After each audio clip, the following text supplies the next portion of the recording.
My assignment at the World Soybean Research Conference was to sort of give an overview of genomic selection and genomics-assisted breeding, mostly genomic selection, to set the stage for 4 fantastic speakers that were to follow me, but they're not here, so you just have me.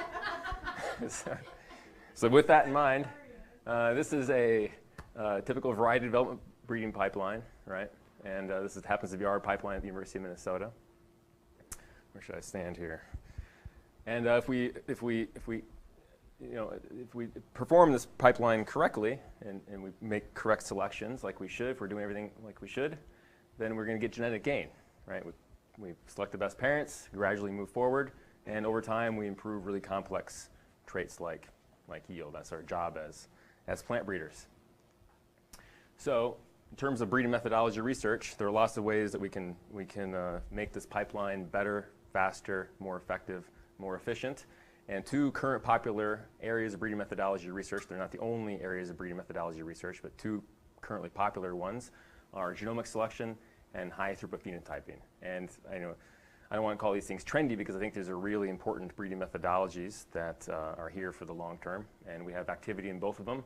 And I'd like to come back someday and talk about a lot of the great research we have going on in high throughput phenotyping. So, but the goal of these of applying these technologies, these methods to a plant breeding program is essentially to make that funnel that we have wider and shorter for the same amount of cost. Basically, get more material through our pipeline that costs the same, and shorten up that time both to parent selection and product development. That's the basic goal. So this is genomic prediction in a nutshell. So genomic prediction in a nutshell, we have DNA marker data. We may have thousands, tens of thousands, hundreds of thousands of SNPs or DNA markers, whatever they might be. We combine those with phenotypic data for a trait of interest, typically a complex trait like grain yield, maturity, maybe a complex disease resistance. We put those together, we call that a training population or a calibration set, right? And then we put those things together and we build a statistical model to enable predictions. We apply that statistical model to individuals that we call selection candidates that have been genotyped but not phenotyped, make the predictions, and then we use those predictions for selection. Maybe it's using predictions for selection for rapid cycling, choosing parents much, much earlier than we normally would.